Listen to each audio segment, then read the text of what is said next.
Welcome to the Tech Egg. Don't get scrambled. Enjoy the video. In this video, I will explain how to learn Python using Sahil and Sara's easy method. We will begin by understanding the absolute basics, like variables and data types. Consistent practice is key, so aim for at least 30 minutes every day. Engaging with interactive tutorials and small projects will solidify your understanding and build confidence quickly.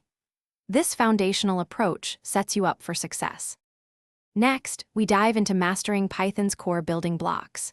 Grasping control flow, such as if else statements and loops, is crucial for directing your program's logic. Functions help you write cleaner, reusable code, making your projects more manageable. You will also explore essential data structures like lists and dictionaries.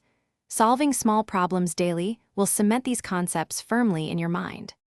Now, let's talk about applying your knowledge through projects.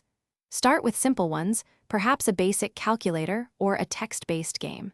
Breaking down complex ideas into smaller, manageable tasks makes them less daunting. Collaborating with peers can offer fresh perspectives and help you debug efficiently. Always review and refine your code.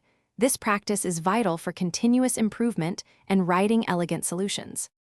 Finally, as you progress, consider exploring more advanced topics like object-oriented programming to structure larger applications. Familiarize yourself with powerful libraries such as NumPy for numerical operations and Pandas for data analysis. Engaging with online communities provides invaluable support and learning opportunities. Staying current with Python's evolving features and best practices ensures your skills remain sharp and relevant in the long term. Thanks for watching. Consider subscribing if I helped unscramble your problems.